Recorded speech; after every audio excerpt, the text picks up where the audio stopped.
Yes, dear students, our chapter is going on combustion and flame, and today we have a last topic, and I am sending you the PDF of question answer also.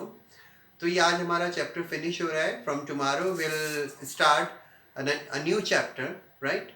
सो आज जो last मैं आपको बताने जा रहा हूँ वो एक वुड और एलपीजी की कंपैरिजन के बारे में, क्योंकि बर्न तो हम करते ही हैं. I told you about everything which is related to combustion and flame. कैसे बर्न किया जाता है, कैसे धुआं निकलता है which is harmful for our health and all these things I taught you. अब जो हम बात कर रहे हैं कंपैरिजन की, कि वुड और एलपीजी में क्या कंपैरिजन है. लकड़ी को भी जलाया जाता है. अगर हम विलेज की बात करें तो गांव में अभी भी चूल्हे जलाए जाते हैं जहां पर वुड का इस्तेमाल होता है. वुड एज अ फ्यूल, कि वह उस चूल्हे में उस लकड़ी को जलाया जा रहा है. लकड़ियाँ, सूखी लकड़ियों को जलाते हैं, धुआं भी आता है और उससे खाना भी पकाया जाता है. और एलपीजी, लिक्विफाइड पेट्रोलियम गैस, वही खाना बनाने का काम हम घर में भी इस्तेमाल करते हैं, जो कि हम घर में देखते हैं कि वो यूज़ की जाती है, राइट. तो यहाँ पर जो कंपैरिजन है वो हम बात करेंगे वुड और एलपीजी में. This is the last topic.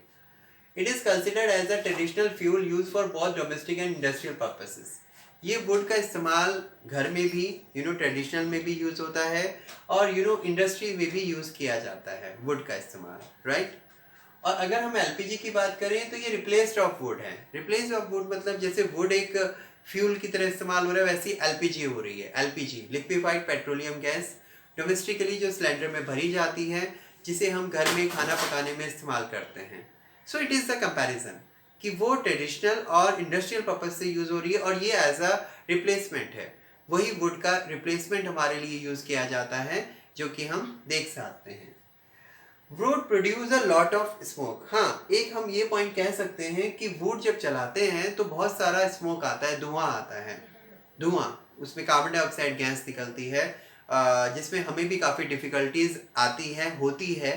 तो वुड जो है एज अ बहुत सारी स्मोक छोड़ता है, which is harmful, we can say that, but it is as a fuel, so हमें इसे यूज़ करना पड़ता है. It does not release smoke. LPG का ये फायदा होता है कि स्मोक नहीं करता. आपने देखा हो, घर में खाना बनाते हैं तो धुआं नहीं आता. धुआं तो तब आता है जब आप कोई चीज़ बर्न कर रहे हो, कोई चीज़ खाना पका रहे हो, तो उसे पकाते टाइम जो ऑयल सब्सटेंस बर्न होते हैं तो उससे धुआं निकलता है. तब थोड़ा बहुत हमें अनकंफर्टेबल लगता है जब when you are working in kitchen. So that is the difference between a big difference wood and LPG, right. अब आती है कैलोरिफिक वैल्यू के बारे में. एक बोलते हैं ना, हमारी बॉडी में कैलोरी बर्न होती है जब हम रनिंग करते हैं, हमारा फैट कम होता है. तो ये कैलोरिफिक वैल्यू रेंज है जो कि वुड में और एलपीजी में अलग अलग पूछी जाती है. Student keep remember, it can ask in one word question answer कि what is the calorific value of wood, what is the calorific value of LPG. So it's very important to know that, कि आपको particular पता होना चाहिए कि calorific value कितनी कितनी होती है. तो जैसे हम बात कर रहे हैं, calorific value of would range कितनी है, 17,000 टू 20,000, 22,000 बिटवीन. 17,000 और 22,000 के बीच में, किलो जूल पर केजी के बीच में हमारी वुड की कैलोरिफिक वैल्यू होती है, which is keep remember about it. और अगर हम बात करें एलपीजी की तो उसकी होती है 55,000 किलो जूल पर KG. So keep remember about it. So student, आपने देखा हमने जो ये 4-5 दिन या एक हफ्ता इस चैप्टर को दिया. I taught you each and everything which is related to the chapter, और आपको समझ में भी आया. और आज हमारा ये चैप्टर फिनिश हो रहा है. इसके last notes, last question answer मैं आपको दे रहा हूँ, इसे नोट डाउन कर लीजिएगा. कोई रिलेटेड क्वेश्चन हो तो मुझसे पूछना. कल से हम नया चैप्टर स्टार्ट करेंगे साइंस का. Okay, thank you.